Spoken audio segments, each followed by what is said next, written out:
lock, and load. This is Steve Deace.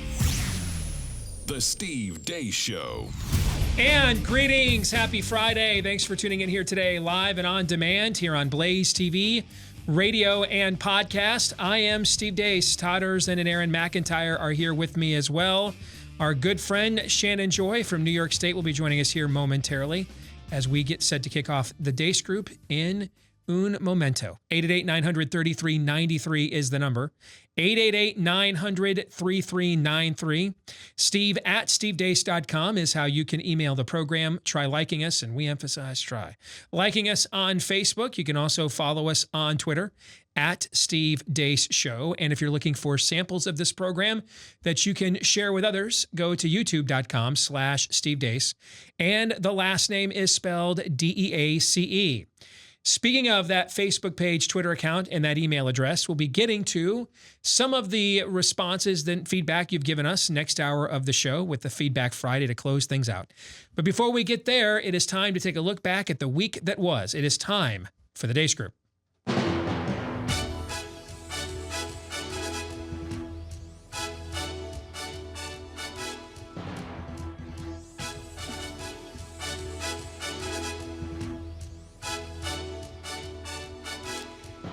Undeterred by billowing clouds of coronavirus-infested air, we will maintain decorum and tradition on this program where the Deace Group is concerned, at least as far and as long as I'm in charge of it.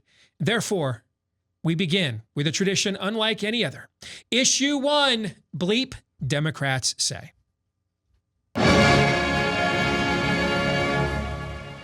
I'm certainly not saying this to disturb anybody, but this is the reality we seem to be facing.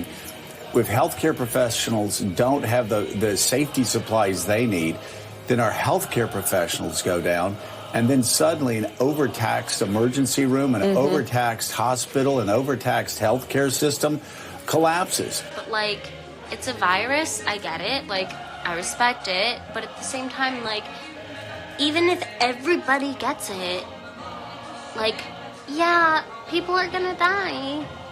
It's just terrible, but inevitable? We must make sure that companies that get bailouts are required to sell equity to the government and put workers on their board of directors. At least one White House official who used the term Kung Flu, referring to the fact that this virus started in China. Is that acceptable? Is it wrong? Are you worried that having this virus be talked about as a Chinese virus, that might... I wonder who said that. You know who said that? I'm not sure the person's name, but would you condemn the fact... Say the term again. A person at the White House used the term Kung Flu. My question is, do you think that's wrong? Kung Flu. And do you think using the term Chinese virus, that puts Asian Americans at risk, that people might target them? Trump, meanwhile, has a catchy little nickname for the coronavirus. He now calls it the Chinese virus every chance he gets. Because, they say a great way to prevent a virus from spreading is to name it something racist. It's easy to scapegoat people, and that is what has always happened when there have been pandemics or epidemics, that foreigners are attacked. Foreigners sometimes physically attacked. If you look at what happened during the Middle Ages, there was lots and lots of scapegoating against an ethnic group or a religious group whenever there were pandemics that affected the society and frightened a lot of people. And China certainly feels that is what is happening now with people calling it the Wuhan flu or the Wuhan virus or the China virus. This is a virus that came from the territory of China, but came from bats. This is a bat virus, not a China virus. It doesn't speak Chinese. It doesn't target Chinese people. It targets human beings who happen to touch their eyes, nose, or mouth. It's a very racist term. If you care so much about naming things where they came from, then call it bat bite fever. It is your view that this can be safely conducted tomorrow. Who have you been consulting to come to that view? Well, again, we didn't intervene in that case. No, I know. This is a state matter, but I'm asking your position as Tom Perez, the head of DNC. Sure. My understanding is you're saying you agree with the states that are going forward. Yes, we respect what they're doing. Again, the point I'm making is there's a broader issue here. And that broader issue is we ought to make it easier for people to vote. Let's get to it. First question, Todd, this goes to you. What was your favorite way to eat spaghetti through a straw this week, my friend? What do you think? Steve, you know that saying you have, no one can rise above their own worldview? Yes. It's as if, as God spoke the earth into existence, the thing you've been talking about is they are now statues. The fact that all of these people in this moment are incapable of doing the come together thing. And you see how many, it's not just one. They are all going to now we can't leave racism behind. We have to double down. We have to triple down. It is only going to get worse in this moment, not better, which just goes to show you the things we've been saying in the past. Progressivism is cancer. It is virulent. It is way more out of control than coronavirus is. And I don't know how many there were. There are at least 5 examples from Hollywood to the press to the politicians. Stay on target. Stay on target. They are now wholly consumed. They are showing you by this worldview. I think it was actually Vanessa Hudgens. I think that was probably my favorite ride because of all of those clips, even though she doesn't mean it like this, and it's really, really hard. Really, there's no good way to communicate this. That's as close, and I'm not saying it's a good job, but that's as close to coming to adulting in that clip. Guys, she just sounded like Miss Teen South Carolina. She just sounded. She should have ended it with, and some adults, they don't have maps anyway, yes, right? Yeah. And the Iraq and so on. Yes. And thus, such as, that she was the closest, I would say, to adulting in that entire montage, because you know what? Viruses do kill people. It's just that I think probably her motivations were probably not what I'm foisting upon them right now, but I maintain that she was as close, albeit clumsily and accidentally, to being an adult in that entire montage. Yeah, isn't it? She should be in that montage of Hollywood singers singing Imagine all the people. Well, then they'd have somebody who can actually sing. Die inevitably. It was kind of surreal for me watching that. I mean, you've got daughters. I can't tell you how many nights I came home back in the day from work, fire up the family karaoke machine with Anna and then later Zoe singing High School Musical karaoke. I mean, those movies, and that's where she essentially became a name, was through those films. I mean, those movies were, omnipresent practically in our house. And she was such a sweetie and such a darling. And then to just listen to her sound like she's a 46 IQ. It just, wow.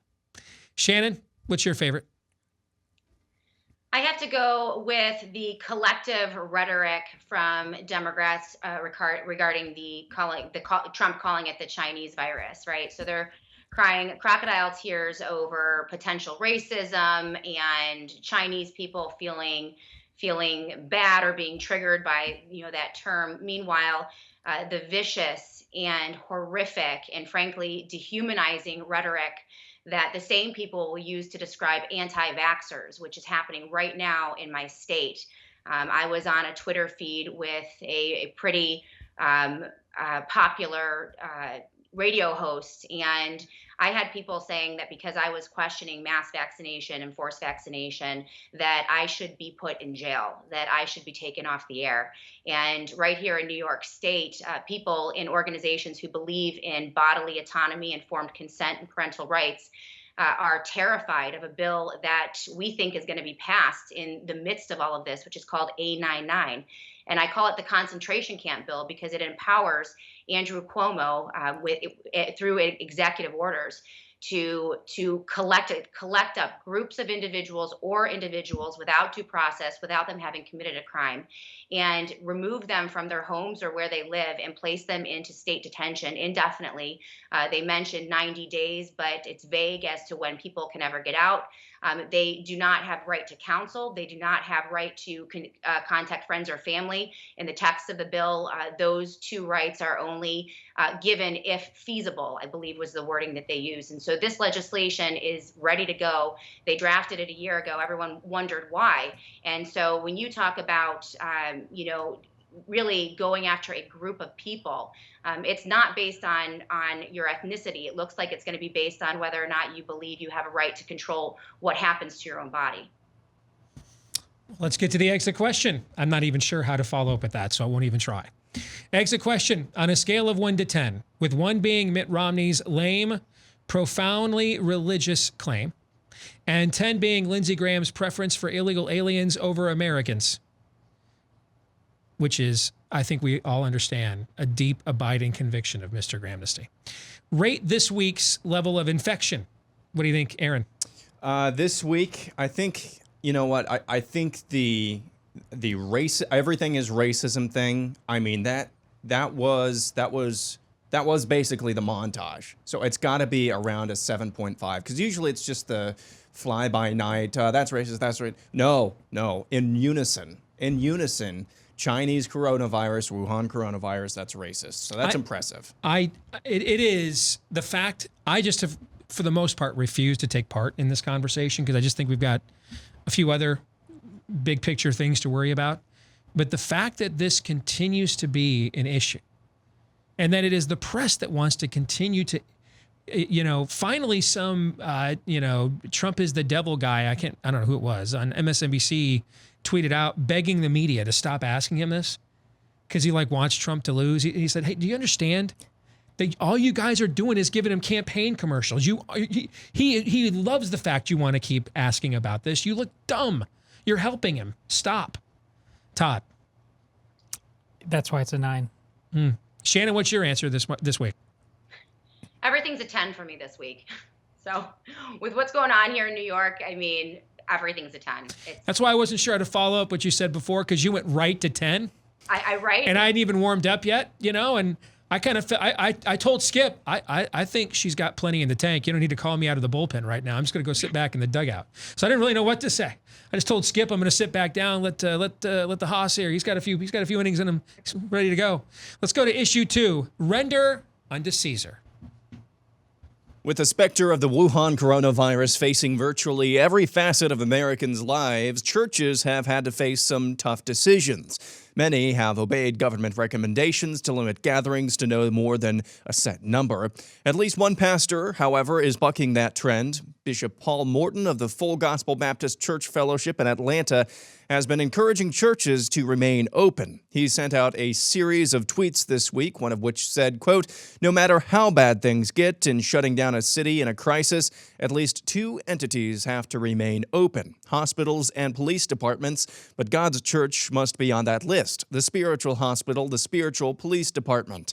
Don't cancel out God. We can't do it without him. He later added, would you tell all doctors and nurses, police officers, first responders to close all hospitals and police stations that deal with crisis? If not, don't tell God's first spiritual responders what to do about this spiritual and natural crisis. The church can't hide like unbelievers in a crisis. So here's why I included this topic. I have gotten a lot of questions from our audience about this. And with everything else going on, haven't really had a chance to tackle this. My own church, in interest of full disclosure, is really struggling with what to do with this because it puts a huge emphasis on community outreach. That's a major part of our ministry, is leaving our doors open no matter what for the community. And our church decided when our governor issued this encouragement, I think is what she calls them, or suggestions, our church did not abide by it last Sunday, thought it was too late, and put a video out and said, hey, if you're planning on coming to church, come on in, and we'll decide what to do after that.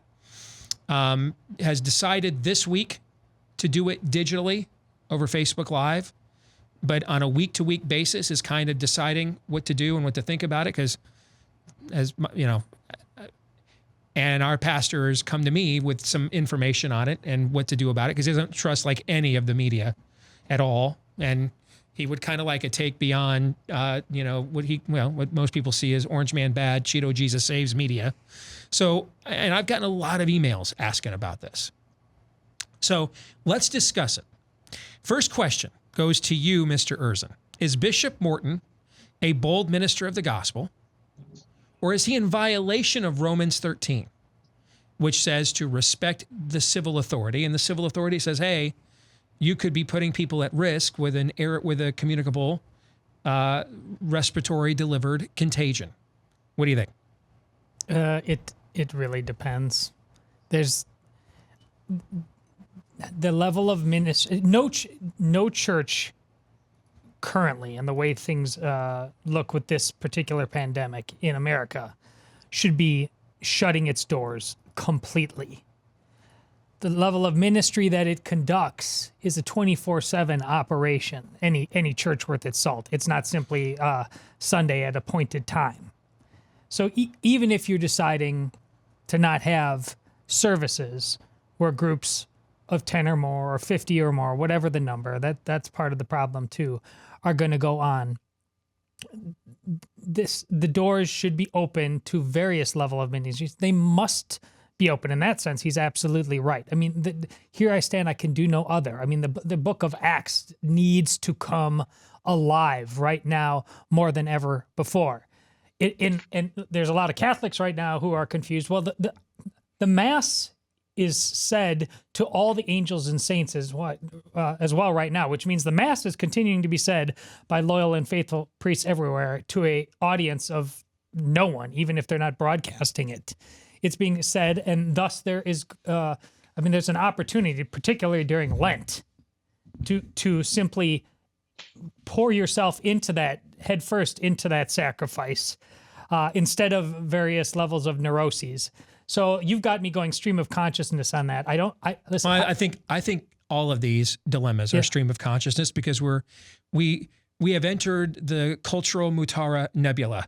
We're funneling, our sensors are off. What we're used to using to track our destination doesn't apply right now because this is a unique circumstance. But here's my final point. While you know what I think about this, and I just said it yesterday, if we filled a restaurant right now with people 60 and under in relatively good health, there would be nothing to worry about. Therefore, I believe the same about a church.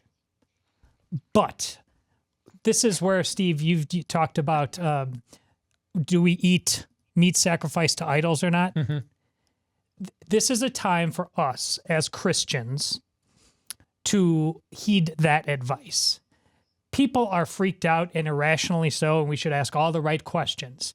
But I do think it is probably prudent in terms of weighing the balance of how we witness to the culture at large, the spiritual calm we can provide, we must provide, an opportunity to imbue grace into society. I think it's probably smart that large crowds are not going to church on Sunday because it'll open up other opportunities and people will not simply be pointing fingers at that one thing and that one thing alone.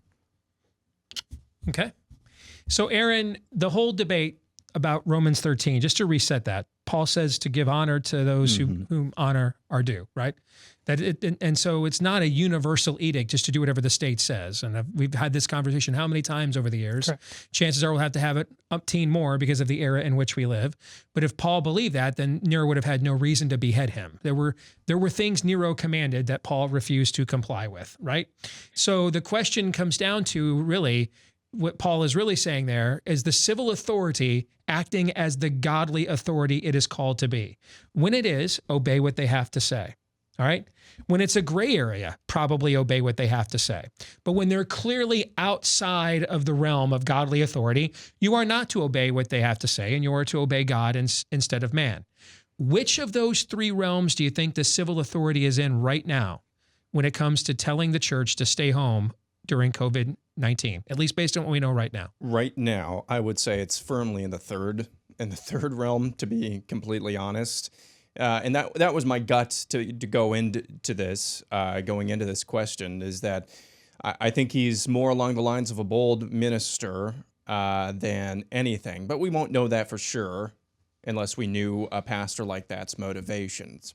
And the reason why I would say now, and I emphasize now, is because a week ago at this time, there was still a little bit of fuzziness, at least in my mind, of just what this thing was, just what this virus was. I think there's a lot more that we at least know now, to where you can make some smart decisions but still carry on everyday life. Mm-hmm. Why don't you encourage? My church did that last Sunday before they basically shut things down and went to online only. Encourage elderly people to stay home.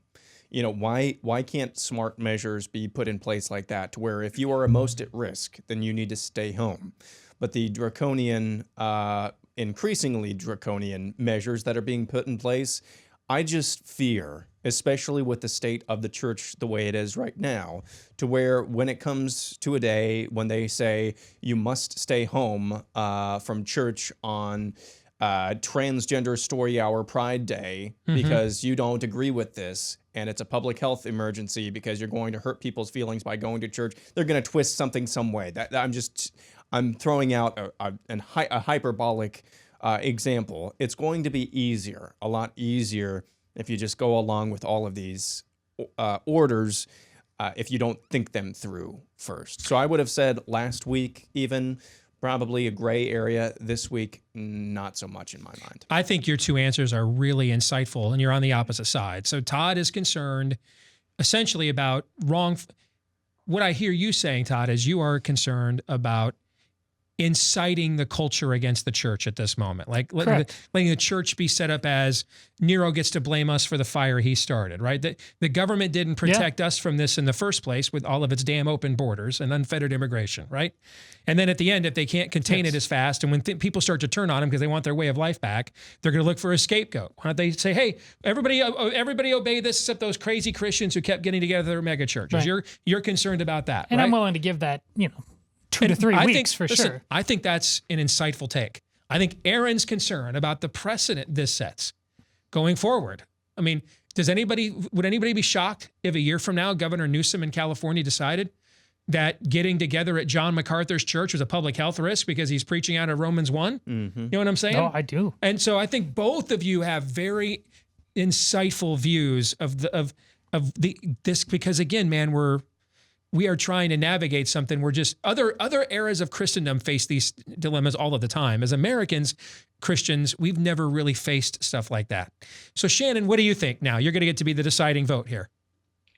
Well, it's an agonizing question, and it's one that is happening at my church and churches all over New York State. I mean, we have been dictated through legislation and the emergency action that you can't have service. You can have, I think it's over 50 groups of 50. And so it's virtually impossible to even have church services. But I think the problem here is the question about what this is, right? Because that's what I have been struggling with, even with my own program. The lack of real information and the massive amount of propaganda and groupthink that is building up into hysteria. And I'm not sure if you guys are getting this in other states, but when you have a situation where there's a lockdown in a state and people are absolutely crazy. They are confused. They are scared. I mean, this is what I'm hearing from all of my neighbors. Everyone is shell-shocked. No one knows what is going on. And then you have the Republicans nationally saying that this is bio warfare from China. You have the Democrats saying from their publications it could kill 1.5 million people. Yesterday, it only affected elderly. Now you have news reports coming out saying it can affect children. We are locked in our homes. We are getting increasingly locked in our homes as I'm expecting pretty soon that they are going to be rolling out a shelter-in-place type of situation where we can't even go outside. This is so for the churches to have a church service would literally unleash the gates of hell. I mean, it's almost like rabid dog. I mean, and I'm feeling it as someone who has spoken out against forced vaccination, forced medical interventions, and we've been organized in this state, but I don't even know where to go with this because I don't know. Right. I mean, it is like you go back and forth and back and forth. It's like it's messing with your head, all of the propaganda. And so what I am saying, what I'm praying for myself and what I'm saying, this has to be an individual decision made by each church. And it has to be done through the reading of the scripture, the meditating upon scripture, constant prayer, and divine revelation from the Holy Spirit. At least for me, that is the only way. At this point, I'm holding in place. I am really feeling in my spirit that I just need to wait on the Lord and just wait and watch and observe because I don't know. I know that the church has had to face pandemics or what we used to call plagues in the past, right? There's ample examples of that. But if you look, it wasn't, did they ever just close? Right? Like the ranks would be greatly diminished by what was going on in that community. And the reason I'm looking at you is because even though there was a plague going on in the early days of the Reformation, most of these would have been plagues during the time that Rome was the center of Christianity exclusively, with the exception of Constantinople, right? So did priests just stand up and say, hey, whoever can come? Or was it ever so bad that I would imagine like if the archdiocese was crushed, then they would have to close a service, but that's different than a public safety, public health situation. Do you know the answer to that? I don't know. I think it's quite the opposite. That was my point about, all the ministries within a church. It's a 24/7 enterprise. The church by definition is never closed. Even when you lock up the building, the church is the people. They always have work to do. So during those plagues, it was those ones and it's the embodiment of what has been spoken of since the very earliest days of Christendom. See how they love one another? That's reported by Josephus, if I'm not mistaken, a non-Christian. I think that's the first time we know that. Yep. But it's reported by like this is something different's going on. And so no, right now you're going to see opportunity, even if they're not showing up as an entire flock on Sunday. Maybe the point of not doing so is to preserve your opportunities to spread salt and light in all other manner of existence. I think you have to have an open conversation about this and game plan it out. Because there's another angle to this that I don't have time to get into in depth, but our charismatic and Pentecostal brothers are going to be like, I thought healing was part of the ministry of the gospel. So we're going to tell people at a time that there's a pandemic, don't come and have hands laid on you. Don't have people pray for you. Don't have the ministry of the saints, from a healing perspective and ask for God to intervene. That we're going to do that now. That's right. A whole other can of worms conversation aspect of this. Because as you just said, there's more, the church does more than just open your Bibles too and let's talk, right? This is a holistic form of ministry. There's a lot that goes into this. Not to mention, they're concerned about being able to meet basic needs. We're cutting checks left and right to get to people, right? Mm-hmm. Well, I can think of a few institutions that have all kinds of infrastructure stored up to meet basic needs. You know what those are called? Churches, okay? Particularly large sects of the church, like the Catholic Church, like Southern Baptists, okay, where those are the two largest church movements in America. And the amount of infrastructure that they have at their disposal, they're among the first to mobilize when there's a Katrina or a disaster. There's a lot of tentacles to this, a lot. Let's get to the exit question. Let's go more meta with the exit question. True or false, we will eventually see a pastor arrested for holding a church service in violation of coronavirus precautions. Aaron. False. Todd. True. Shannon. True. I don't know. I don't know how many would be willing to defy it, number one. But I mean, if you're Bishop Morton, and if you're in a state like Georgia, and you want to ever win public office again, and you arrest a pastor for having a church service. But it's not going to be like this guy. He's not going to be respected. It's going to be somebody that's easy to caricature and make fun of everybody. Phelps. Fred Phelps. It's going to be like that. All right, so somebody who's clearly orthodox. Let me put it finer point on it. Somebody who's preaching and teaching is clearly orthodox. True or false still? Todd, quickly. I'll go false. Shannon, true or false quickly? True. I'm still false. Okay. We'll come back. We're going to get more into what Shannon is going through living in New York State, because it is one of the three epicenters of coronavirus in America. We're going to do that when we come back here on the Deace Group here on Blaze TV, radio, and podcast. Stay tuned. This is Steve Deace on the Blaze Radio Network.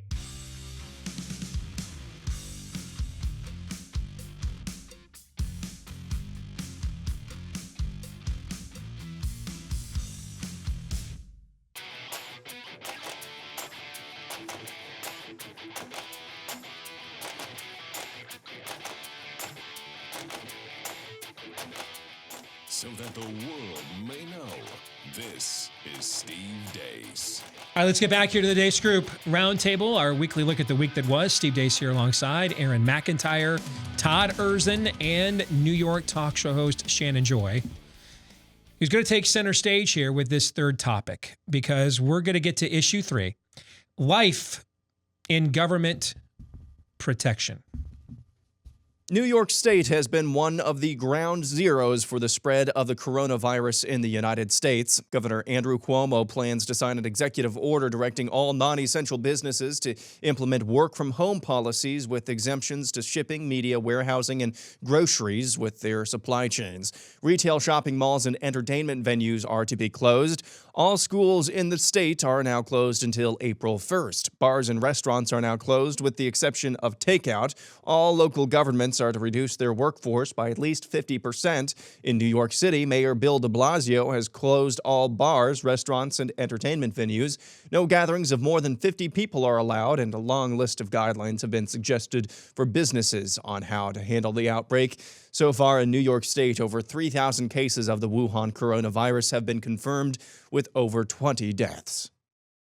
All right, so Shannon, we're going to toss this to you. I don't have an opening question, all right, because you are living through this. And just to put this in perspective, it has been, the amount of deaths in America so far is an insignificant number. Not that anybody's death is insignificant, but when we're talking about from a public policy standpoint, and again, this isn't a medical show, so it's a public policy show. And from a public policy standpoint, the amount of deaths in America from coronavirus are statistically insignificant. However, over 80% of them have occurred in one of 3 places: Washington State, California, and New York, with Washington State and New York overwhelmingly higher than everybody else. And then California is in 3rd place. So you are in one of the hot zones for this. You've already touched on some of the aspects of what life is like there, but give us a broader look. What is going on in New York State right now? Okay, so maybe so that your audience can kind of understand what happened here. About a week ago, life was normal. About a week and a half ago, maybe, life was completely normal. And the speed with which they have shut this state down is somewhat breathtaking. But as you pointed out in the montage, the grocery stores are closed, businesses are closed, families are essentially locked into their homes.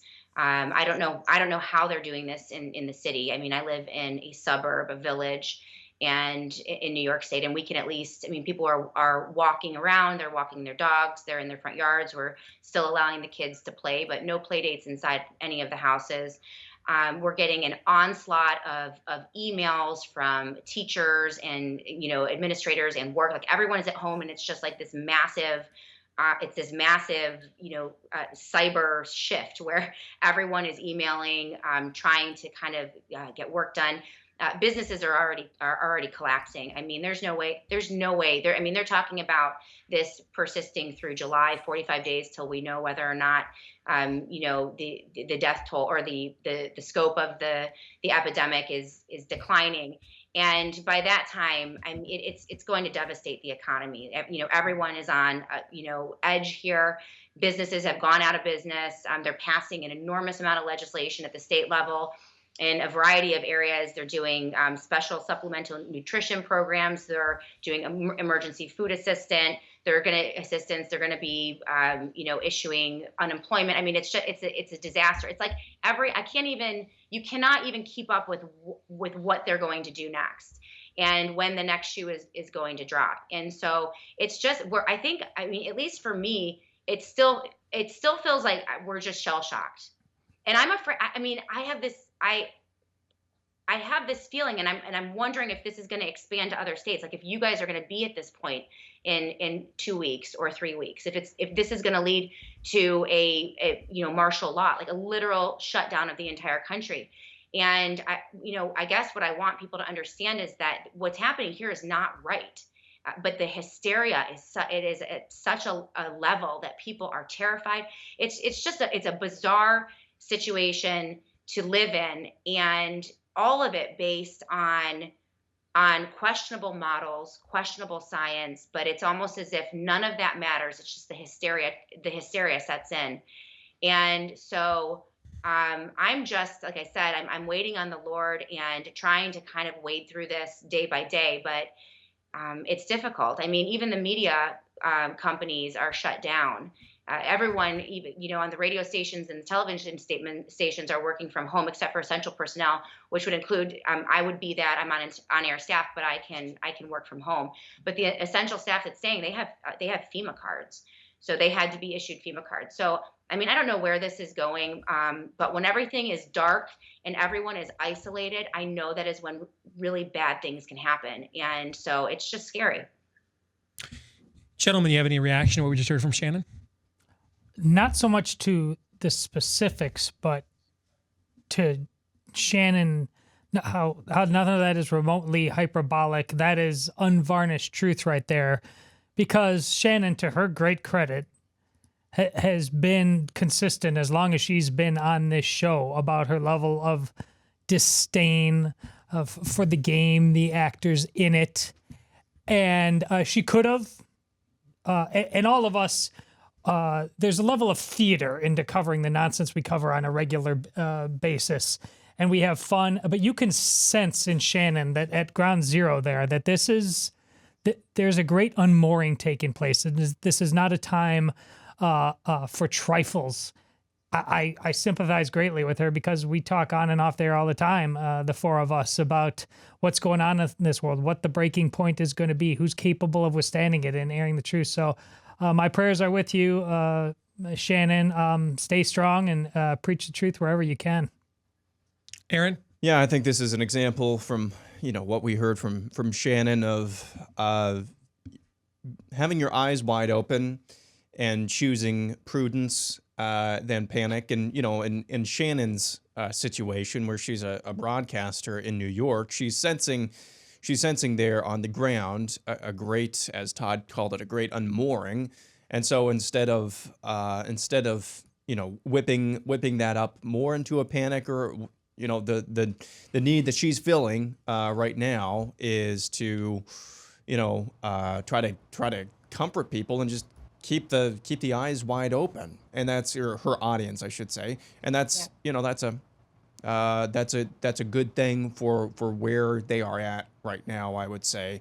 But it is, I mean, I've said this multiple times, the last 72 hours or so, it's like November 9th, 2016 all over again. It's weird, man. It just everything, the day after that election, did that just happen? And it's like I bring this up quite often. It's like in Lost when they keep skipping through time. It's just you are disoriented. You are completely disoriented. You don't know when or why or where you are. It feels like that, and it can when you don't moor yourself back to something that remains consistent, like our faith. But it is interesting to hear these stories. Interesting in a kind of a morbid way to hear these stories from around the country, kind of like Shannon's. Let's get to the exit question, because I think it'll prompt a little bit of additional conversation. On Monday, the White House put out a 15-day plan that kicked in a lot of what we've seen this week around the country to, quote, flatten or level the curve, depending on which expression you're hearing the most of. So at the end of these 15 days, in 2 weeks, what is more likely to happen? An attempt at a formal national quarantine, or life slowly returning to normal? What do you think, Shannon? I'll let you go first. I honestly have no idea. I have this, everything that happened in New York has happened so fast, and it's been so coordinated, and the talking points and the it's almost like watching a big, large factory in a movie just shut down. One area after another goes dark. And so the fact that it could happen in New York State in the blink of an eye in the way that it did, it wouldn't surprise me at all if the entire country or even the entire world was dark in the next 2 weeks. I'm just being honest. And I don't, why? Is there really a coronavirus? Is it really a threat? I don't know. I mean, but that wouldn't surprise me. You all know my cynical side that, talks about how a lot of this is scripted. I mean, it's not lost on me right now that there's an enormous amount of federal and state legislation being passed, everything from jailbreak, releasing criminals, to, paid family leave. I mean, there's a lot of stuff that is happening quickly in response to this, and I'm paying attention to that. But I really am sitting here, right? I'm 50-50. It wouldn't surprise me. And that's why I want, I think I said to you guys a little bit earlier, you have to prepare people for this, like warn people of this, because if you don't think it could happen in your state, I can't believe it's happening here. Okay. Aaron. I think it's much more likely that things start to return to normal. I think that's where I'm at. I appeal to the Western decadence that I've talked about earlier this week, that too many people, at least at the rate at which this thing is progressing now, too many people are going to miss their accoutrements by that time. What do you think, Todd? Same, unless and until you and us and a lot more people get the thing you've been asking for. They need more. If they get more, it's a different question. But based on what we have right now, I'm with Aaron. Let's get to issue 4. At least try to make light of a very, very disturbing and serious situation. Let's go to your coronavirus comfort food. In the midst of our apocalyptic hellscape, comfort foods may be harder to find, but if the movie Zombieland taught us anything, it's that there should be one delicatessen prized above all others: Twinkies. I mean, we've got a theater in Des Moines, or in Iowa, that's owned by an Iowa family, the Fridley Theaters. People are so jonesing for movie theater popcorn, they're doing drive-ups and deliveries. All right, if you're at home, you got to do the Netflix and chill. They'll deliver the piping hot movie theater popcorn. Does it cost $500? Probably. I yes. didn't realize that was an Iowa family. Yeah, it's an Iowa family, the Fridleys, that own that. I thought that it was. Anyway. Really? Yeah. Huh. So what's your social distancing snack of choice, Todd? Well, this is the time of year, temperature-wise anyways, where my evening, not every evening, but my drinking habits go from red wine to beer. Okay. So big IPA guy, so just bought a 12-pack of a new IPA, never had last night. Had a couple of those. Very, very tasty. Aaron? Yeah, I mean, you appreciate this. Sucks for you because you just if you would have known this was coming, you'd have put off marriage for another year, because this is a shut-ins ultimate heyday, right? This is the salad days for a shut-in like you. No. And now you're married, you're totally screwed. You got to actually be around somebody. No, when you're staring down the apocalypse, it's kind of nice to have somebody there by your side. Somebody to share it with. Yes. Yeah. No, if it actually was the apocalypse and basically a post-apocalyptic hellscape, then I would totally go for the Twinkies. I'd go for the donuts, anything that I can't eat, because my likelihood of carrying on a long life is probably nil, so might as well eat, drink, and be merry. But that's not where we are right now. I'm not a huge sweets guy, but holy cow. Bella has gotten me one of those big family-sized bags of peanut butter M&Ms. A couple of those bags now. Those are good. Oh my goodness. Yeah, those are good. So I'll stick with those. You know what's not that good? Sometimes two things that you love when you mix them together, like mac and cheese pizza, is not that good. Okay? Mac and cheese, very good. Pizza, phenomenal. Mac and cheese pizza, not really. Bella made some mac and cheese tacos the other day. Was that good? That was amazing. Okay, I could see that being good. Hazelnut M&Ms. I'm thinking, dude. What? Hazelnut, because what is that spread that my kids love that's made out of hazelnut? What am I thinking of? Nutella, yes. I'm thinking basically it's going to feel like Nutella, or taste like Nutella filled M&Ms. Not that good. Shannon, quickly, what's the comfort food over there at the Joy household right now? Well, it's just me. Everyone gets mad at me, but I've been known for my unrefined palate, and SpaghettiOs all the way. That a girl. America. Wow. America stands in New York as long as Shannon Joy is in the kitchen. I was concerned when I saw her wearing a Puma sweatshirt. Like she's just lost it. She's watching Premier League soccer. She's gone Euro on me. But when she just said, I am injecting SpaghettiOs, mainlining them. That is the ugly American white trash delicacy Yes. we were all here for. Thank you for restoring our faith. We want at her the on end. that wall. Yes. We need you on that wall. Yes. So let's get to our predictions now. Anything you want. Aaron, your prediction, go. So I think by the middle of June, we will be at least to 3/4 of what we lost in the stock market, and things are going to be back almost to normal by the middle of June. Wow. All right, Todd, what do you think? When and if high school sports get back, it is going to be an opportunity for people like to really remember, like Field of Dreams, why we do this. ESPN is going to do everything it can to broadcast track and field, soccer, whatever, just to get people watching sports again. Those are two. Well, soccer's a spring sport here in Iowa, but it's going to be glorious. I think we're going to remember why we do this, why we love it. It's like Little League World Series for everything, I think. Yes. All right. Shannon, what say you? I predict a baby boom in New York State post-coronavirus. Oh, that's about this. That's one of the safest picks anybody's made in the history of this segment. Is that? Yes. I'll get back in the game, sure. I mean, 9 months from now is what? December?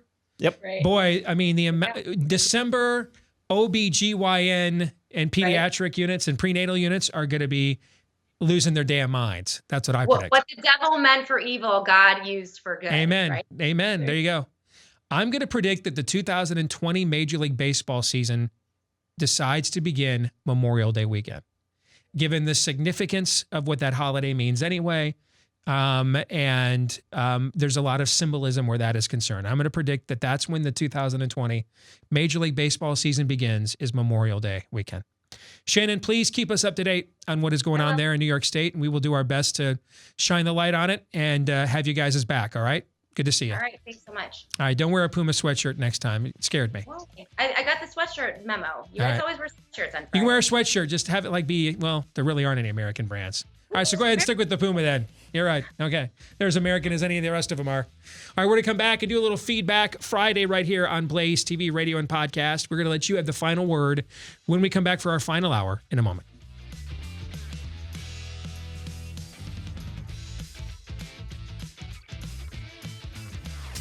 You're listening to Steve Deace on the Blaze Radio Network.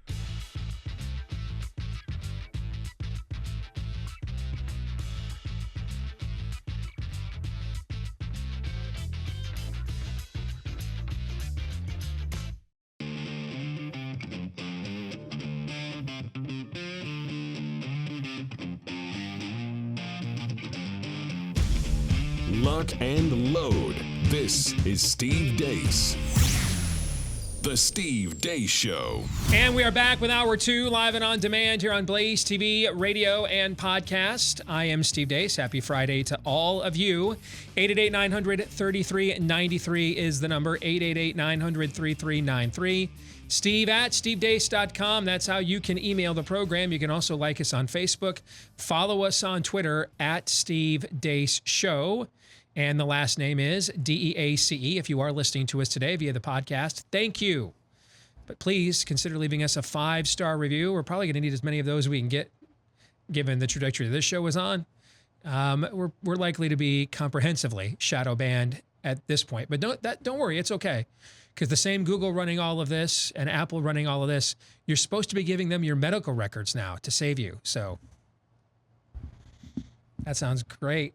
Is that bad? Could be. Doesn't sound like Skynet or anything. Not at all. Not at all. But please keep those 5-star reviews. Please keep those coming, because the more of those we get, the more likely we are to get to find more people like you, and therefore get to continue to do this for a living. Let's get to Feedback Friday, brought to you by our good friends over at RidUZone. Reality check. Now, it was already 10 minutes ago. It was a great time to take control of your health. But now, you can't do anything about not doing it 10 minutes ago, but you can do something about making sure you do it in the next 10 minutes. Go to riduzone.com. That's RIDUZONE. It's the only FDA approved product that has OEA. That's the naturally occurring molecule that helps you limit your cravings and portion sizes so you can limit your calorie intake and get that lifestyle change, because it's not what you're eating, but typically how much. Now, again, if you're eating, well, Steve, I only eat 2,000 calories a day and I'm 350 pounds. And those 2,000 calories are all in barbecue chips, then it is what you're eating. All right. I always feel like I need to clarify that. It is what you're eating then. If it's 2,000 calories only, that's the, and I use that because that's the USDA's recommendation that like almost no one can live on. All right. But it's 2,000 calories daily and it's all barbecue chips, then yeah, you're going to be unhealthy. Okay. But typically, though, unless you're doing something extreme like that, it is not what you're eating, but how much. So get those portion sizes and cravings under control with the help of your friends at Riduzone, because dieting alone is really, really hard, and then it's hard to stick to it once you have success. That's why so many people go up and down all the time. And working out is great. I'm a workout guy, but it's better for your overall health than just mere weight loss, because ultimately you cannot out-train a bad diet. So live healthy with Riduzone, RIDUZONE, riduzone.com. And you get up to 65% off when you go there, and free shipping as well, riduzone.com, if you use the promo code Steve. Well, let's get to some feedback that you have sent us in recent days. Gentlemen, you ready to go? Always. Yeah. Aaron, this first one is for you. Oh, no. Aaron should change the bit in his montage from speaking Spanish today to speaking Chinese today.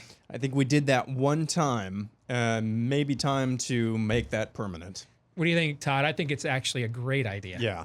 Remain flexible. I think all languages need to be at our disposal. I mean, I'm into diversity here at the Steve Deace Show. And people know that about you. Know that you indeed are the show representative on and champion of diversity. We know that. Yeah. Yes. Diversity and there's a diversity of plain colored sweatshirts that you love to wear here to the show, right? Yeah. A diversity of those. Correct. Yeah. Yes. Yeah. Diversity and pliability. Todd Erzin. Yes, no doubt. That's what my wife says. Faster than you can say magisterium. He's all about diversity and pliability. You betcha. All right. How's that Latin mass going, brother? Exactly. All right. Let's go. This one is from Devin Getz. All right, we're going to get more serious now. You guys ready? Probably not. He says, I'm just an orthopedic surgeon, so not as well trained in epidemiology as the experts that have provided these recommendations. Having said that, and looking at a lot of the data, here is what I believe. This virus has the potential, emphasize potential, to be about 2 or 3 times as bad as your yearly flu. It does not have the potential to be as bad as motor vehicle accidents or cancer or dementia or even degenerative spine disease. Because of our incredibly aggressive media, our White House and White House medical advisors have been pressured into being very proactive and very aggressive. In order to flatten the curve, our lives have been changed in an incredibly dramatic way, and our country is being cost trillions. The people who will be hurt the most are the most vulnerable already. The people who are living paycheck to paycheck, well, them too. Here in Des Moines, we will not be allowed to do elective surgery for a month so that we do not use up ventilators and equipment that might, emphasize might, be needed. If we were to have a spike in coronavirus incidents, then guess what we would do? We would cancel elective surgery and other elective medical visits in favor of treating this virus. I could obviously be wrong, but I predict that we are hurting massive numbers of people in order to prevent hurting a few. Have we ever heard of the government doing that to us in the past? Changing the laws to help a few at the expense of the many. In the end, our faith in Christ is all that matters. So I very much appreciate what you and Todd and Aaron are doing. God bless. Keep up the great work. Thoughts on what Devin had to say? This is the exact point I was getting at a week ago when we had the letter writer talking about his 85-year-old grandpa, and said the same thing. I loved my 73-year-old father. Exactly how far are we as an entire culture willing to go to put on the brakes of all of our lives to minimize the maybe threat to a very specific part of the population? And why, if it is this population, why weren't we from the get-go saying we need to quarantine these people because we love them, Mm-hmm. they are at threat, we will do the extra work, we're happy to take on burden on their behalf? That was never, ever, ever a part of this dialogue. Why? You are asking the right questions. No, the dialogue was shut down everything that essentially makes the American way of life unique in the world. And it reminds me very similarly of the conversations I've mentioned I had years ago with global warming alarmists when I decided, hey, let me take this seriously and start asking questions. And what I found over the course of time is there is some legitimate concern, no question about it. And we have made a lot of reforms along those lines in this country the last 30 years and probably are the best in the world without using nuclear energy, which we should be using more of. But without going to nuclear energy, like what the French have done, for example, we're probably the best industrialized nation in the world when it comes to carbon emissions. Countries like China and India are it's not even close, the level of pollution that they're responsible for. And yet you don't see conferences at the UN calling China and India into account, do you? We don't see all these environmental groups going nuts on China and India. Who do they go nuts on? Us. Well, then I'm left. It reminds me of the clip we played on Fake News or Not this week when Greg Gutfeld said over at Fox, when he said, if you're booking Anthony Scaramucci then to talk coronavirus, you don't care about coronavirus. This is a political narrative for you, right? Similarly, if your issue with carbon emissions is the United States and China and India, like what you see with Michael Bloomberg, for example, and China and India are a no-fly zone for you, you don't care about carbon emissions. You just hate the American way of life. You're anti-Western civilization, and this is a camouflage, a mask for you to not have to just come right out and say so. I mean, even on Wednesday, the president was still answering questions from the media about why he was referring to this as a virus from China, taking far more questions about that than he is the stuff that dude, this president needs some skeptical questioning in my view, okay? And any president in this situation, I should say, any president in this situation should be getting some skeptical questioning. Yeah, he just declared himself a wartime president. No or doubt. The equivalent. So yeah. Yeah. So, but under the banner of, hey, can you show us more evidence that this level of intrusion in our lives is really worthy? Are they asking those questions? No. The questions they're asking are, why are you racist for calling it the Wuhan flu? This is the stuff of children.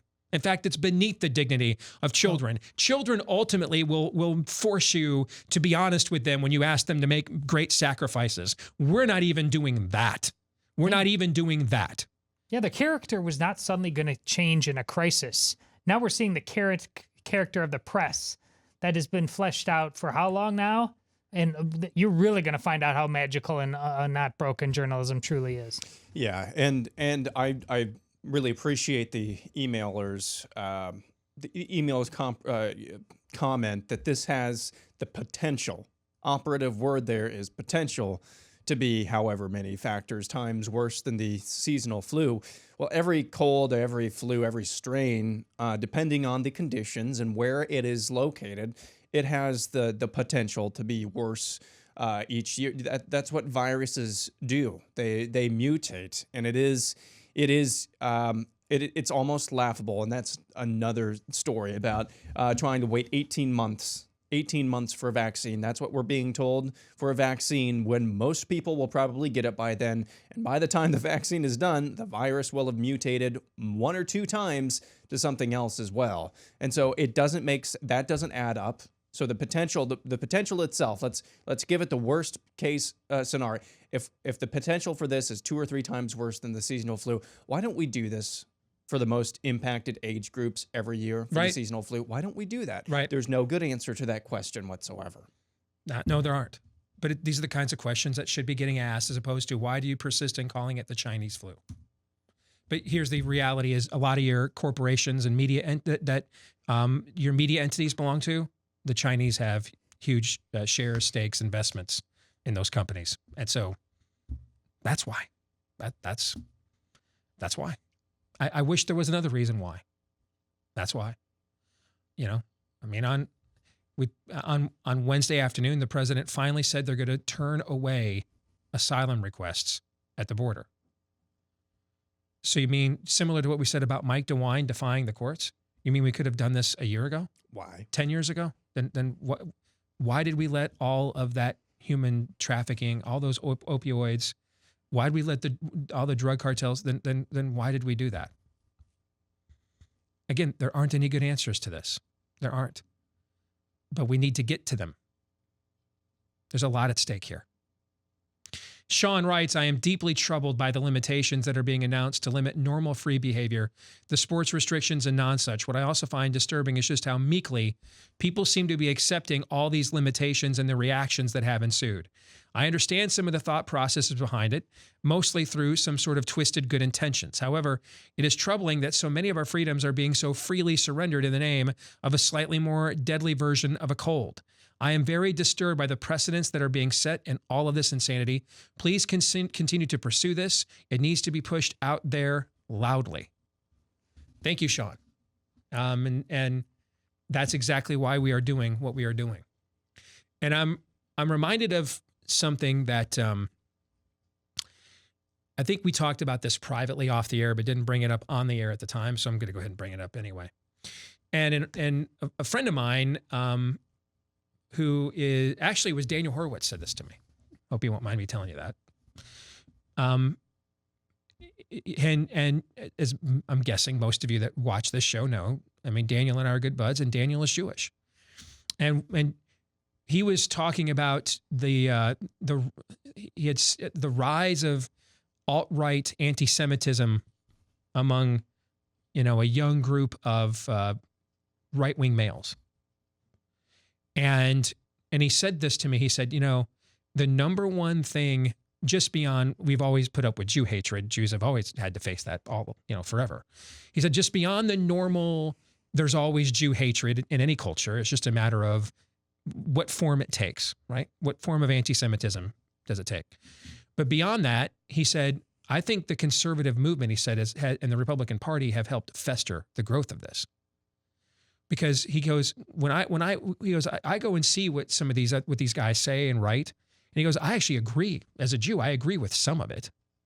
Okay, from a certain perspective, because a lot of their frustration is they're looking since the modern conservative movement and Republican Party gave up on an existential debate with the American left. And the conservative movement traded it in for owning the libs and clicks and Fox News gigs. And the Republican Party traded it in for, big fat checks from corporatists on K Street. There really isn't an outlet to go after the hijacking of your civilization. And so, if you don't provide the right meaningful alternative for people to dissent, they will create counterfeit versions. They will... the center won't hold. If you don't create an open market, a black market will emerge. That's human history. That's human nature. And he said, I think what's drawing another generation of these young men into this alt-right anti-Semitism is they're blaming it on people like me for what's happening to their culture. And they see that these alt-right nationalists are willing to stand up for this stuff. So they're willing to go to them for speaking up, even if they don't necessarily agree with the anti-Semitism stuff. And it's helping them to grow their ranks. And there is precedent for that, if he's right about it. The old Nation of Islam, the Black Muslim movement, Malcolm X, that group, they would often recruit in prisons and use race baiting to get Black Americans to convert to, they weren't really Muslims. They have like a separate religion. Like Islam does not consider the Louis Farrakhan and a caliph or a head of the church. Islam doesn't consider that. But they would go in there and use race baiting, to recruit from prisons to get Black folks to abandon, the Christian faith that they grew up with in grandma's house and join up with, their fake prophet Muhammad and Louis Farrakhan instead. And that's kind of what Daniel is alluding to with the rise of alt-right alt-right nationalist anti-Semitism, right? Along those same lines, if we don't ask these questions now, if the time comes here, and it won't take very long, we are a nation of very short attention spans. I'm giving it like a week or two. I'm serious. Not much longer than that. The idea that the American people are just going to say for 18 months, we're going to live like, no, they're not. First of all, I don't even think that's instinctively they would do it, even if they had the evidence on one level. Keep in mind, we are a civilization that dispatches our children when they're inconvenient for us, right? And so now you're going to tell people that for 18 months, they have to live different lives for the elderly. I highly doubt They have that patience level, number one. They're not doing it down. Now look at the beaches in Florida, and then look at the people lecturing us. They just send everybody out to vote. They're not doing it. Yeah, I don't see it happening. And so my concern is if we don't have these questions answered now, that eventually then this goes, we are a very passive-aggressive country right now. And so this goes from complete passivity, and everyone has to do this, otherwise you hate America and you hate your grandparents, right? In a week or two, you're going to see, and you're already starting to see as this week goes on, okay? 5 days ago, the Wall Street Journal type of Republican would have called me a conspiracy nut job. Now they're writing stories saying the stuff we were saying 5 days ago, okay? The last 24 hours, it has bloomed. Yeah, you're going to see and bloom more, all right? And so eventually people are going to be like, enough. And then just as it spontaneously got passive, it will spontaneously get aggressive. And people en masse are going to say, hell to the no.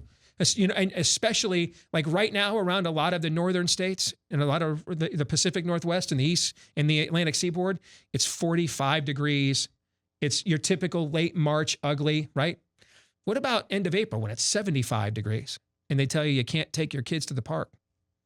And you're not watching paddy wagons pull out of the hospital down the street every day. People are going to say no. And then the government's going to have to decide how it will respond to that. And then we'll see how the people respond to how the government decides to respond. And that, folks, that's when the Joker says, this is when the fun begins. Okay? I don't want to see that happen. I would prefer right now, while we are somewhat passive and calm, that we start asking the aggressive questions. Because then the pendulum will swing so far, people won't even care what the answers are. They'll just, enough, give me my life back. I saw this in the judicial election when we went after the judges. And this was 10 years ago now.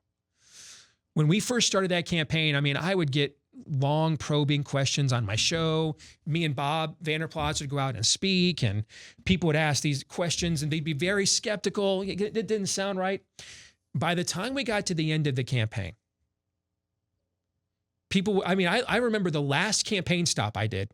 Someone stood up first. I said, hey, I gave like my Cliff Notes. So, it took at least 15, 20 minutes. A description of how this works, why it's legal, and why you should vote against these judges. And then I would always say, any questions? First guy gets up, and most of the time people would be like, they're trying to compute it because it's so different from what they had heard, right? By the time we got to the end of that race, I remember the last stop I did, I asked a person, was at a pizza ranch here in Iowa, I can't remember where. And I asked him, well, okay, I did my normal elevator pitch speech like a candidate would, and I said, hey, any questions? First guy jumps right up, and he looks at me in a packed room, and he says, just a good old Iowa farmer, man. Salt of the earth. Paul Harvey was writing hymns to this guy, he's right out of Central Casting. And he gets up and he literally is wearing freaking overalls, man. And he jumps up and he says, I don't care if it's legal or not. Those people hate me. I'm sick of them telling me how to live my life and what's right and wrong. And we just all go out there in November and just stick it to them. And the place went freaking nuts. I never got applause like that. Like I'd give like these elaborate explanations. I was like Han Solo. Sometimes I amaze even myself. Okay. We got to the end of that though. People didn't care what my explanations were. They were just pissed. Somebody do something about this. My concern is if you leave people in a tinderbox for a week or two where they're insulated and feeding the worst of each other's instincts, and then it's week 3 or 4, and they're not seeing any kind of mortal cliff, we all know how they're going to react to this. And the government knows too, which is why in most states, except for the most statist places like New York, like here in Iowa, our governor, Kim Reynolds, kept putting out encouraging proclamations. Hey, we just kind of encourage you guys to do this. Because they know. Why did they do it that way? Because they know. They know.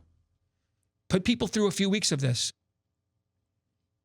A few weeks of people realizing, hey, that $1,000 a month I'm getting won't even pay for my mortgage for the next 6 months. Let alone the groceries on top of that. Am I wrong? Am I being paranoid? Or is that just forecasting how history usually proceeds in such situations?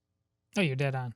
You're dead on. And well, like I said, Florida is so instructive. I mean, based on what we're being told, Florida should just be a smoking hole of disease in the ground. Here's why: number 2 elderly population Yes. in the United States. Only West Virginia, which is, I think, the only state that still has yet to report a case.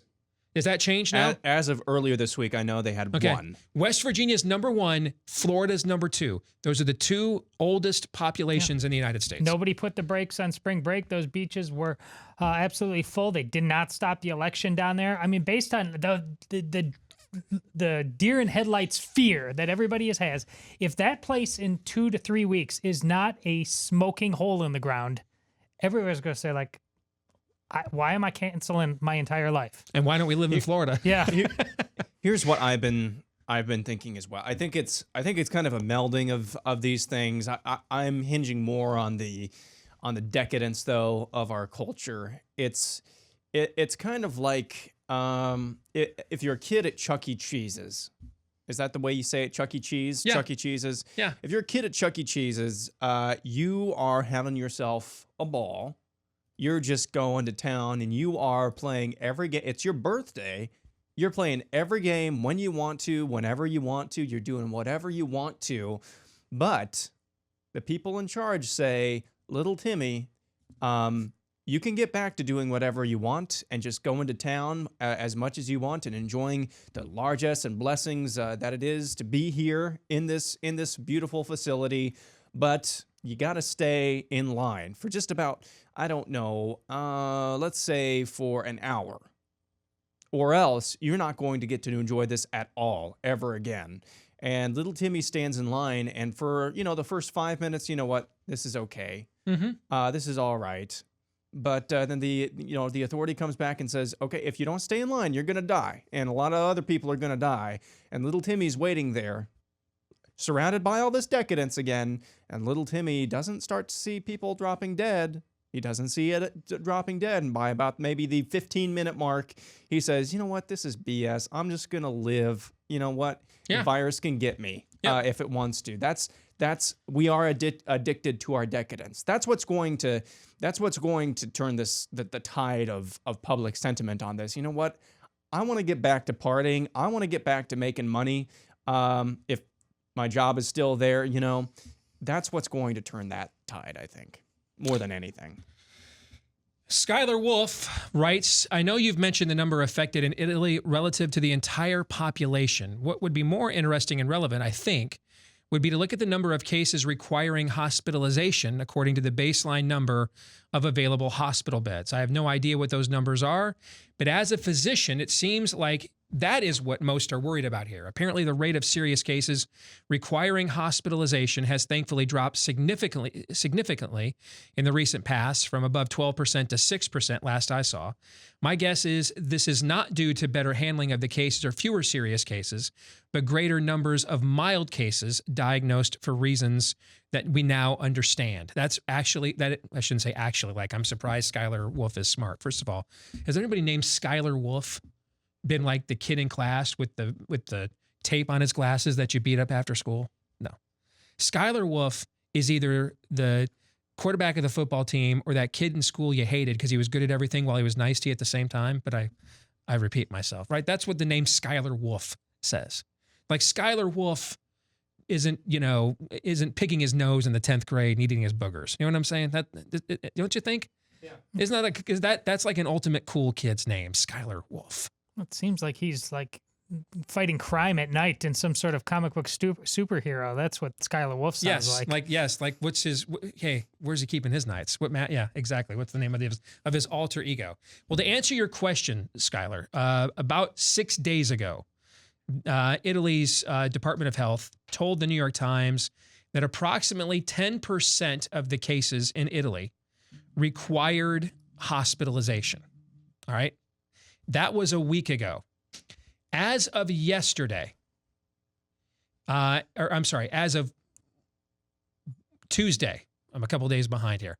As of Tuesday, the total number of people in Italy in hospitalization for coronavirus, because they were in serious or critical condition, as of Tuesday, those numbers were 2,060. 2,060 people in in Italy, were hospitalized, serious or critical condition. All right, because they're reporting mild, serious, and critical. That's what they're reporting for corona cases. Okay, so and that's assuming that all of those people were hospitalized that are in serious and critical condition. I don't know if that's true, but I am trying to always estimate high. Okay, if I'm going to question something, I want to give it the most benefit of the doubt, especially something this serious, right? Okay, so 2,060 people as of 72 hours ago total. All right, so a week ago they said it was 10%. Now it's 2,060 out of 31,506 cases. So let's do some quick math on that, because I should have probably done that before the show. All right, so let's pull out the trusty calculator here on the show, and we have 2,060 divided by 31,506. So this is as of 72 hours ago. You're right on the money, Skylar. It's 6%. That's what the number is. 6% of those who were diagnosed with coronavirus are currently hospitalized in Italy as of 72 hours ago. And for those of you wondering why I keep going back to Italy, because again, I'm trying to overestimate numbers because I'm questioning it. I'm trying to give it the most benefit of the doubt. I don't want to do a straw man here. And Italy is the country that has the most issues with this right now in the West. Even though its population is older than ours, its population smokes more than ours, its country is less is more like a San Francisco in many of its places than ours. I'm not going to factor any of those things in because of the possible loss of life. You always err on the side of the most caution, right? So according to Italy's own number 72 hours ago, the number from a week ago went from 10% of the people in Italy that were diagnosed with coronavirus were in serious critical condition to 6% as of 72 hours ago. And here's what that means for the entire population. That means 0.0000, that's 4 zeros, 0.0000034 of the total population of Italy was in the hospital for coronavirus as of 72 hours ago. That's what it means. And well, Steve, I just care about the survival rate. If this was a localized health issue, then the survival rate would be all that mattered, right? We've talked about that before. If you got pancreatic cancer, all you care about is what's the survival rate of other people that have pancreatic cancer. But pancreatic cancer is not communicable. This is. And so we're dealing with a pandemic. So it's not how many people get it, but compared to how many people in the total population receive it. Good questions. We'll come back. More of your feedback here on the other side on Blaze TV, radio, and podcast. Stay tuned. This is Steve Deace on the Blaze Radio Network.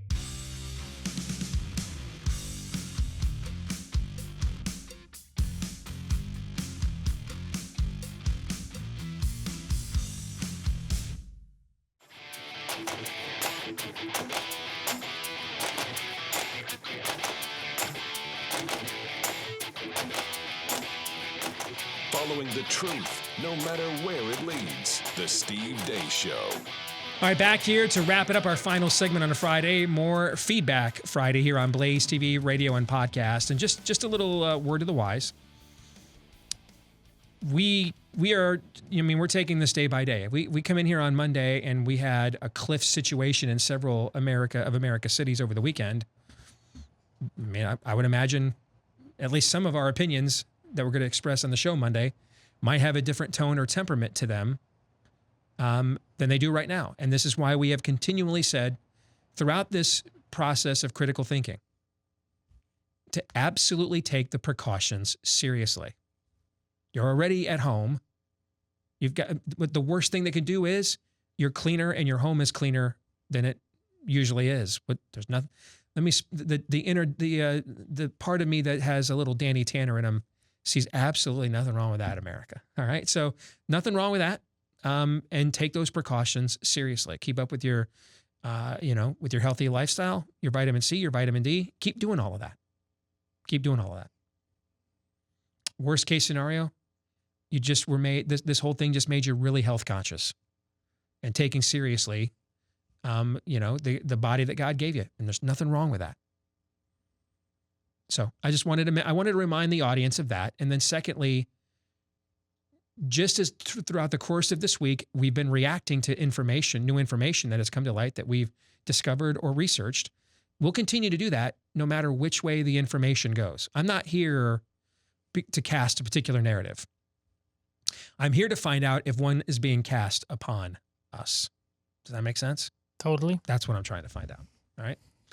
Next up here on Feedback Friday, Dean Jones says, with this virus hysteria, we should see how easily we can be manipulated.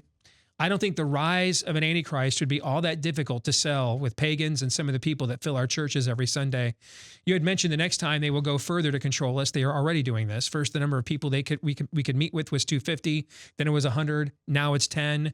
When Moses was leading the Israelites, they were only to take a portion of the manna for their family. People nowadays are hoarding way more from the grocery stores. Thoughts on what Dean had to say, Todd? Have eyes to see and ears to hear. Just like every other day of your life, you're called to have before coronavirus. These aren't unique times of what we are called to do and be as Christians. So proceed as you were supposed to. And if you think this is unique times, maybe you weren't proceeding as you were supposed to beforehand. Just They're not unique times for the Christian faith. They're unique times for the American people. What? Right. But we conflate those two things yes, all we do. the time. Which is, I knew you weren't, but that's why I wanted to draw that distinction for the rest of the audience. What if you're a Christian in this situation, what you are facing, the believers have been facing this since they were told that their Lord was dead and was never coming back. Okay, I mean, and then when their Lord told them, hey, hang out here for a few days and wait for the Holy Spirit to show up, and they had no idea one in the Sam Hill he was talking about, all right? This is not a unique circumstance for the history of your faith if you are a Christian. But if you're merely an American, this is absolutely brand new. More. This is from Jonathan, who says, I applaud your constant asking of questions because I hate seeing a society of citizens in a republic such as this cede their liberty. That many people claim they believe in when a virus comes around. The appeal to authority has always been a fallacious talking point, and I don't subscribe to it. Keep asking questions, brother. We need it. Push on. Thank you. I don't think that we need to add anything to that, Jonathan. That's very well said. And I love the use of the word fallacious. Cameron writes, I expect curfews are to offset the rise in crime and gives police the ability to stop anyone to check them. I live in Chicago, and I fully expect crime to be up with everything closed. You probably won't catch me out that late except to go grab takeout anyway. Cameron, you should be correct. Except in several of these cities, we mentioned a specific example of Philadelphia was one. There have been others that have said they're essentially going to decriminalize a lot of things that they view as non-violent crime. So, robbery, for example. Okay. So, Cameron, you should be correct. They'll all obey the curfew. Don't worry about it, Steve. And they're letting people out of prisons in jail cells in cities all over the country this week. Well, by the way, I thought we were to be quarantined. Is there a better quarantine in America? Is there a better social distancing in America than prison? Why do we send people to prison? Because they deserve to be so aggressively socially distanced from the rest of us, right? So let's take them out of that environment and put them into ours while we're all at home and defenseless. And the cops have announced they're not going to go after them if they come after our stuff. You should be right, Cameron. Unfortunately, there's further details that indicate something smells rotten in the state of Denmark, man. Vote bed intruder. Nice.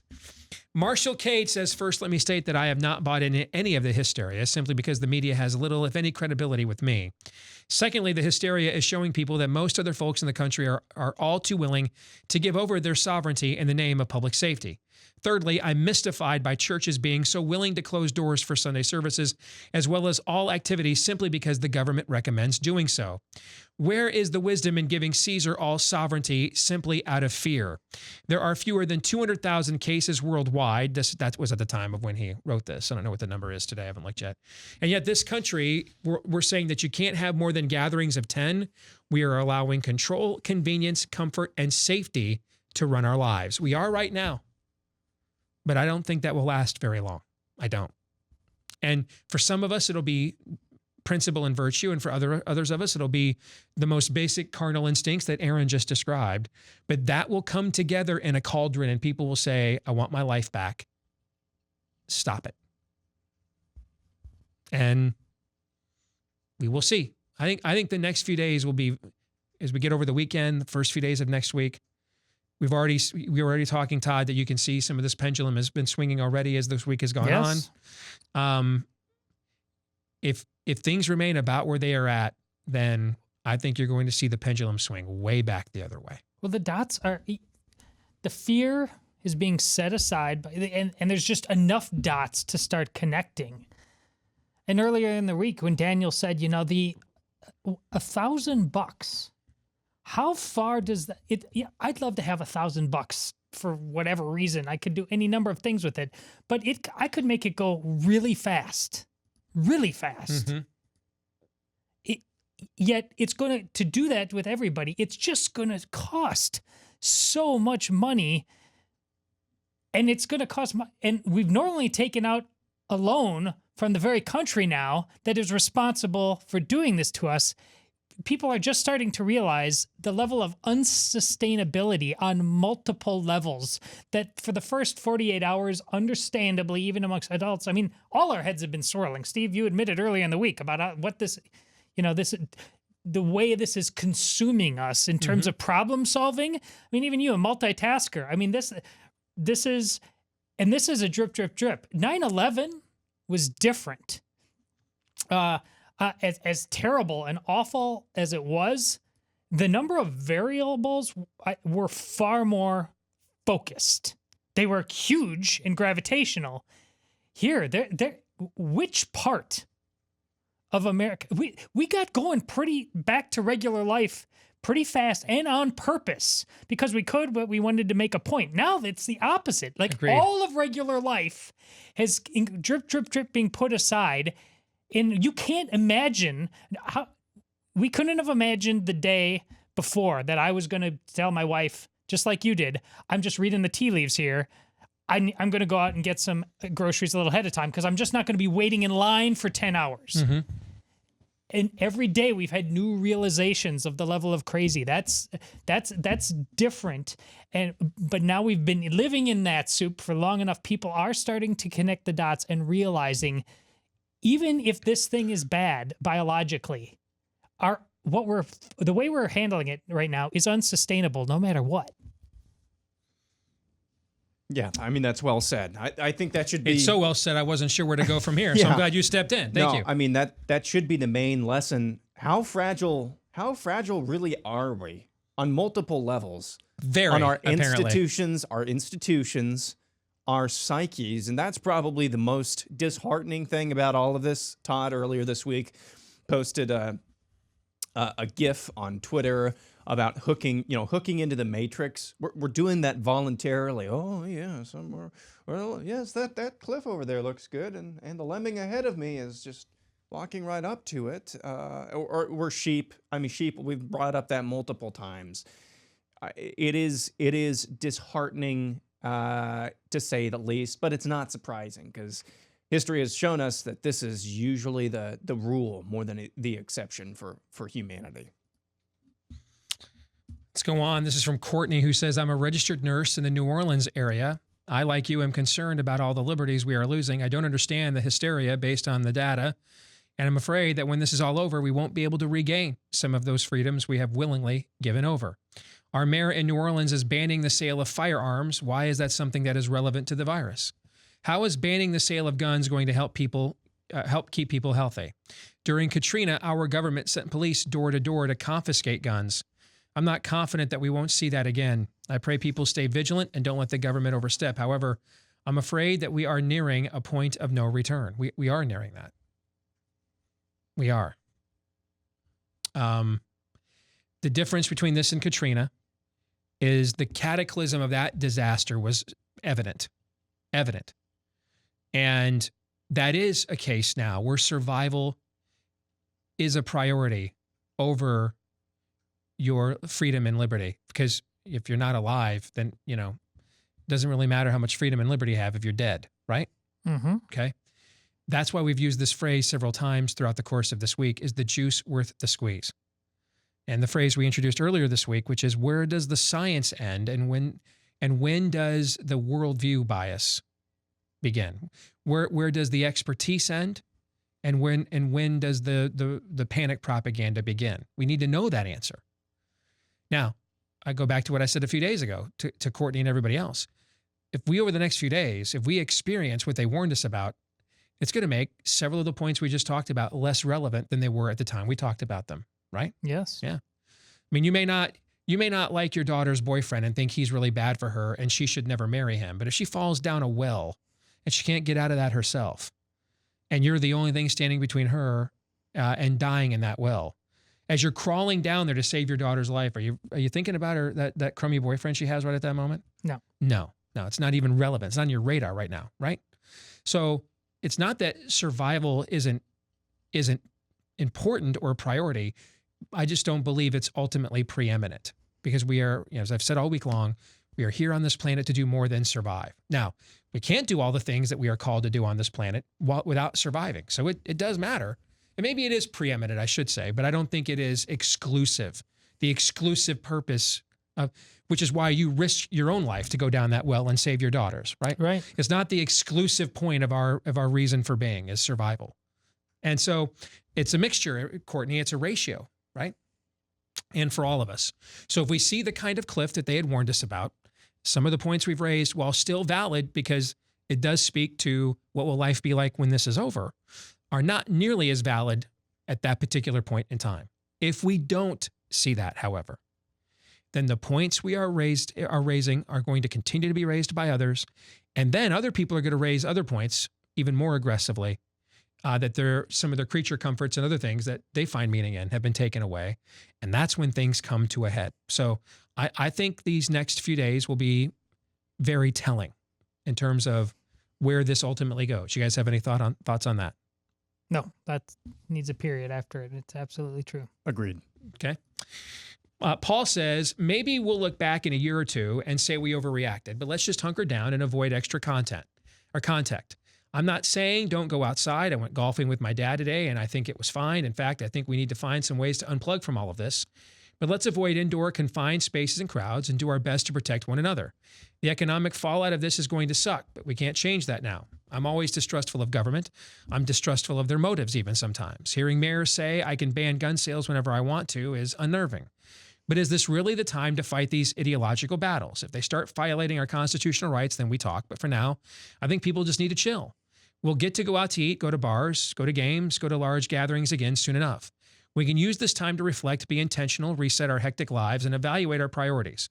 As Christians, we can take this time to reflect on our faith and where we're at in our own lives. Oh, is that it? Yeah, that's it. Did you want to respond to that first? Go ahead. No. Why are you a no on what he just said? A lot of people are going to think that sounds reasonable. No. This is not the time to just chill. That has been the Christian response in this country to all manner of viruses, and I'm done with it. I'm absolutely done with it. We need to move on to something far better than chilling. Which does not mean running out in the street and rubbing yourself with the coronavirus. That's not it. But if a bunch of 60 and younger people got together right now in a restaurant, all would be fine. All would be fine. We're lying to ourselves right now because we're scared.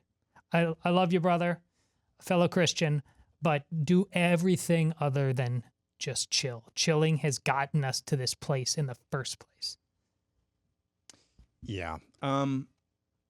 the solution to this is not more fear or worst case scenarios. I don't know what the perfect solution is, because guess what?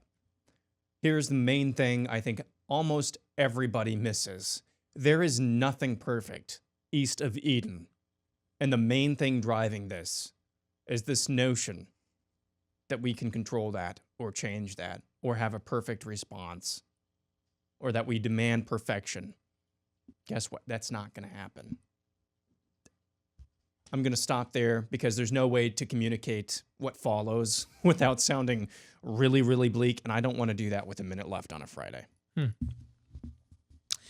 So then let's close with this, since we're down to a minute. Take the precautions seriously, okay? Wash your hands. Make sure your house is cleaned. You've sanitized frequently used surfaces and areas, okay? Particularly for the time being, take the precautions seriously. You've got nothing to lose right now anyway by doing that, all right? Hopefully you have a great and safe weekend. Hopefully we get to come back here on Monday. Until then, John 3:17.